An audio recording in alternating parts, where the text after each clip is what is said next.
Hi everyone, welcome back. Today I wanted to take you on a bit of a walk through our whole yard to show you what I've been up to, especially in the front yard here. There's been a big transformation, and I used to have a kidney-shaped little bed that had a couple fruit trees and a couple other plants that weren't really doing so well, and I have since built some garden raised beds here. So here in the front I got some empty containers where I'm going to be putting some fruit trees, and then I've made a few of these raised beds that have laurel hedge cuttings in them. We cut down our hedge by about 8 to 10 feet wide, and in this front bed we're growing tomatoes and eggplants and different types of cucumbers and squashes on top of only about 3 inches of soil, and underneath is the laurel hedge. Take a look, we've got some cucumbers coming in. Really excited to have these. I had a late start this year, so to have production coming in now is really exciting. So now that we've cut back our laurel hedge, but it's really opened up the space here for light to come in. And in these beds, we've got different squashes and turnips. I have a brand new tree. This is a persimmon, and you'll see the name coming up here. It does have some fruit. I don't know if it'll hold on to it for the fall, but I was so happy to have this in the front yard. Now that we're getting more light, I can easily grow our persimmon trees. But just take a look at this gorgeous hydrangea. Isn't that color spectacular? Here's a look at that seed-grown persimmon. It came from a Seijo, and it was super sweet. It's an astringent variety. I don't know if we'll ever get fruit, or if we do, how many years it'll take, but it's been a real joy growing it, and it's just a beautiful specimen tree. Now this side of the yard has put on a full transformation. I will have a video coming up to show you the before and afters. I've placed a few low raised beds, and this tree is a green gage. I am currently doing some air layering in order to cut this branch off, produce a whole nother clone of the tree, and plant it somewhere else. We've got these beds here that have cucumbers, and in the middle I put our beautiful Japanese maple. Still have some work to do in this area, but so far I've been really pleased with what I've been able to accomplish in the last month. Heading down the side of our yard, we have some figs, and I've got different types of grasses. The left here with those hanging baskets are these absolutely vibrant pink petunias. They've done quite well, and they really brighten up our dark fence.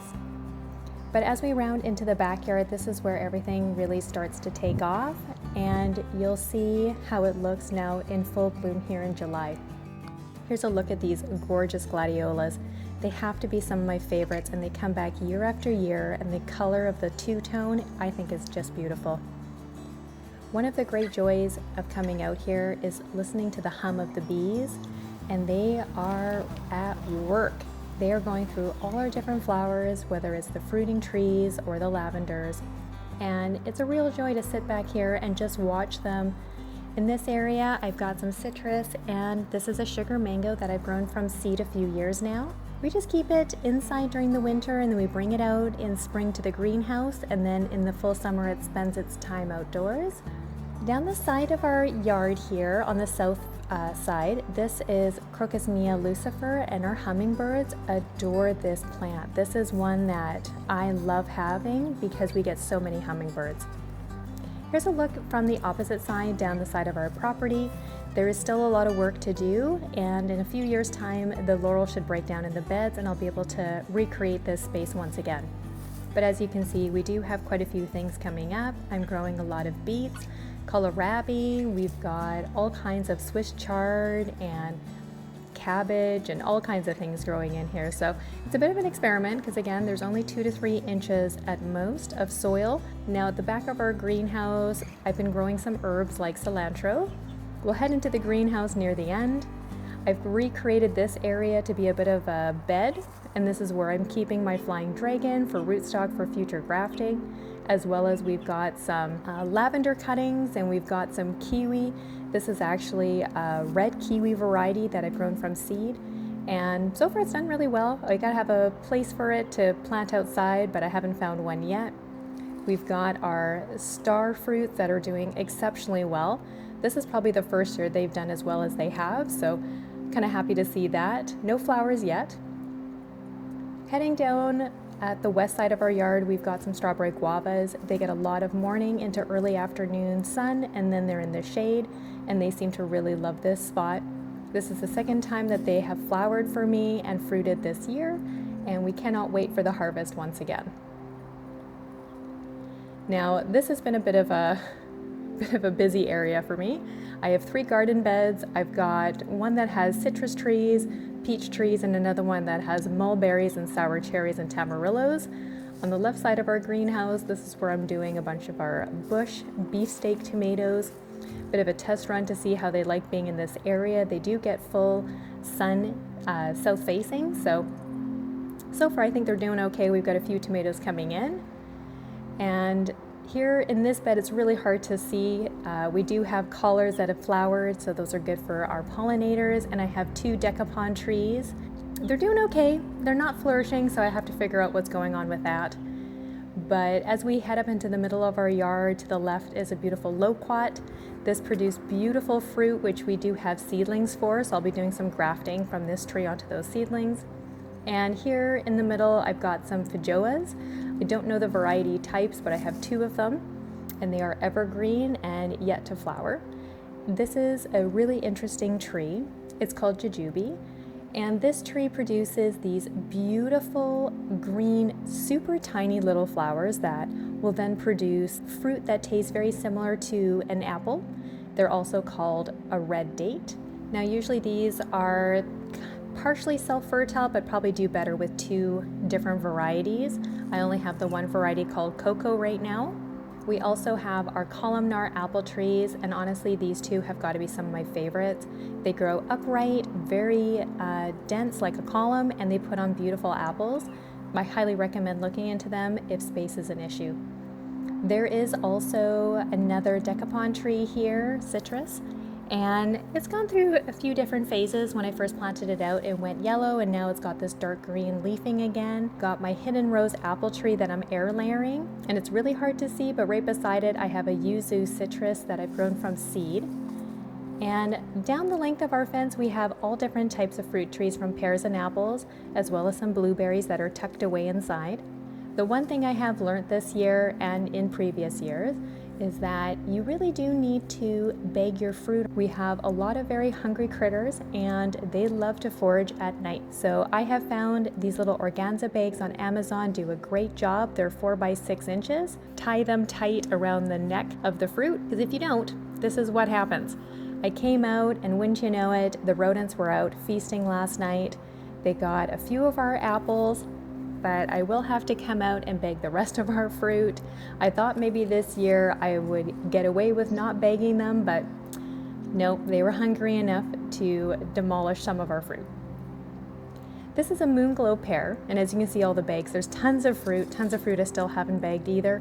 And I'm training it to weep over our walkway. In this area, we also have understory of raspberries. Here is a look at our other Clapp's favorite pear. I'm also doing an air layer here. This is our first year of getting fruit, so I'm super excited to try this fruit. Heading more into the rear of the property, this is where we used to have a very large fig tree. We cut it all the way back, but it is growing back in again. We did have our initial Bribba crop, but the animals got them. So here you can see the main crop coming in, but we don't have a hot enough season long enough. So we won't get any figs this year, unfortunately, on this particular one. In here I have 2 fruit trees. I have an apple as well as a plum, plus other little blueberries and flowering plants. The large tree is a Shiro plum, but check out this tiny little apple tree. I've been pruning it to keep it very small and compact. It does have about 4 apples on them, and they get very large. With the Shiro plum, look at these egg-shaped golden fruit. They are so beautiful, and they are so sweet. It is one of our favorite plums, but it does actually require a pollinator. It is partial self-fertile, but as you can see, you're not getting a ton of fruit without a pollinator. So I am going to be looking for either a cutting that I can graft on or another plum tree that I can put in order to get cross-pollination and even more of these beautiful, sweet, yummy fruits. Tucked in behind is a Delcorp apple tree, and it doesn't get enough sunlight because of these hydrangeas, so I will have to make some movements here. The sun is starting to come in a bit and our apples are looking gorgeous. There's lots coming in on this tree again. Last year we had a big harvest. This year I'm even more excited about it. And in the middle I have a seed-grown Asian pear tree. This is one that's been a bit of an experiment, of course. Anything you grow from seed kind of is. I've been training it as an espalier, and you can see the trunk is a very good size. It's been growing now for a few years, and so I'm hopeful that because I've been training it in the espalier that perhaps we'll get some fruiting spurs sooner than later. Here's a look at our Nero Aronia berry. I don't know how many of you guys know about this one. It's quite astringent, but it's very high antioxidant. You pick it when they're deep dark purple and they're perfect for smoothies. But let me show you my favorite tree in the yard. This is the Kosui Asian pear. It has a weeping kind of habit. It puts on these absolutely beautiful Asian pears, and this year we have quite a large amount coming in, which is great. They're super sweet, lots of water content, one of my absolute favorite treats in the garden. It doesn't grow too wide and it doesn't grow too tall too quickly. I do summer pruning to keep it in check. But this tree has been an absolute showstopper and I'm thrilled to have it. Tucked underneath, to my surprise, are actually some peppers. They're putting on little peppers as well. They do get dappled light, and behind it is even a tamarillo. I have a bit of a step up that I've created with these concrete blocks I found buried in our soil. And as we head down on the left, this tall row of what looks like sunflowers is actually Jerusalem artichokes. They are tubers that grow underground, and in the fall time, when the green has all died back, you can dig them up and they're beautiful roasted. Now, in this very back area, there's some more Jerusalem artichokes. We also have a Bear's Black fig, and this tree here, I'm going to show you a different viewpoint momentarily. This one here puts on Cerola sea berries or sea buckthorn. This year, it did not get cross-pollinated very well because I had to dig up the male and place it somewhere else. Hopefully next year we'll get some more, but you can see we're roughly 10-11 feet up in the air, so we'll have to do some pruning to bring that down.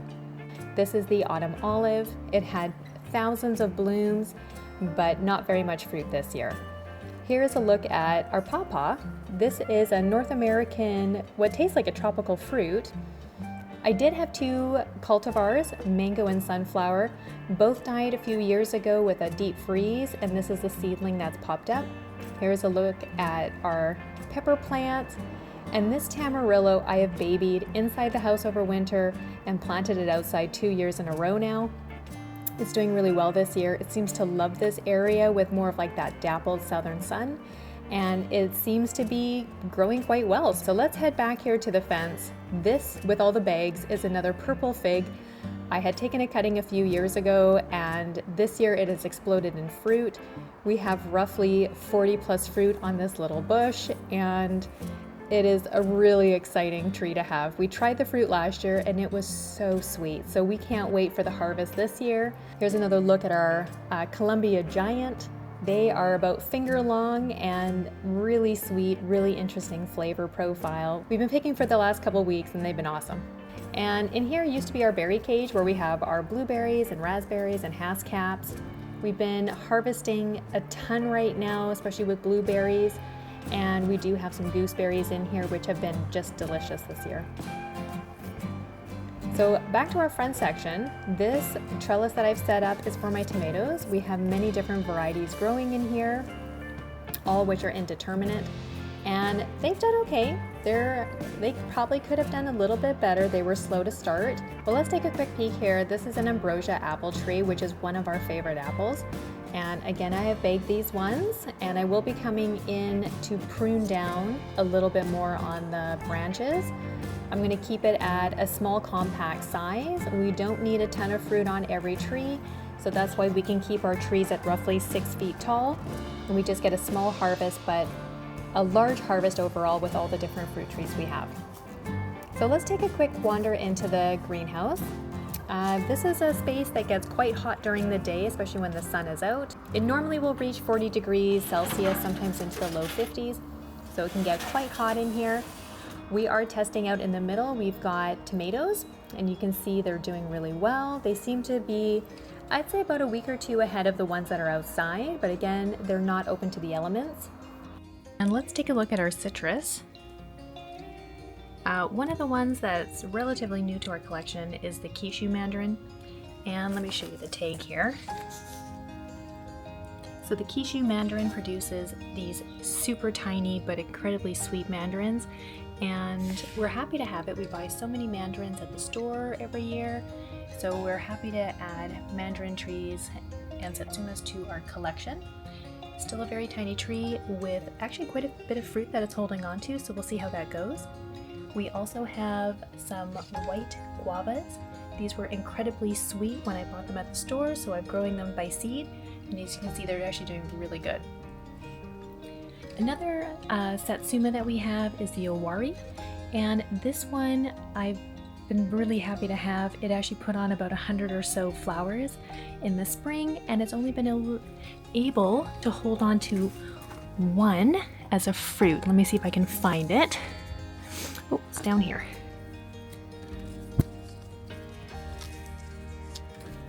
So here you can see we've got one of the owari satsuma mandarins. Really happy to have it. It's a very cold tolerant tree.